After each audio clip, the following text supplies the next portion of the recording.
ఒక విజేతకు ఓడిపోయిన వాడికి మధ్య ఉన్న తేడా కొన్ని మైళ్లు కాదు, కేవలం 2 మిల్లీమీటర్లు మాత్రమే. దీన్నే Tony Robbins the 2 millimeter rule అంటారు. గోల్ఫ్ ఆడేటప్పుడు చేతిలో ఉన్న స్టిక్ 1 మిల్లీమీటర్ వంకరైనా బాల్ ఎక్కడికో వెళ్ళిపోతుంది. మీ జీవితం కూడా అంతే. చాలామంది ఓడిపోయే విధానం ఏంటంటే, ఒకే రోజు జీవితాన్ని మార్చేయాలి అనుకోవడం, ఒకేసారి 3 గంటలు ముందు లేవాలని చూడటం, లేదా ఒకే రోజు బుక్కు మొత్తం చదవాలని ట్రై చేయడం.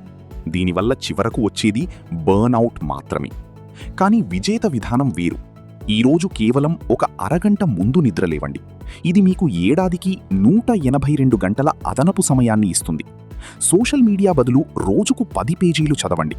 దీనివల్ల మీరు ఏడాదికి 15కి పైగా పుస్తకాలు పూర్తి చేస్తారు. ఈ చిన్న మార్పే మీకు ఎవ్వరూ ఆపలేనంత ఎదుగుదలను ఇస్తుంది. ఆ చిన్న మార్పు ఈరోజే మొదలు పెడితే కామెంట్స్లో "ఐ విల్ షిఫ్ట్" అని టైప్ చేయండి.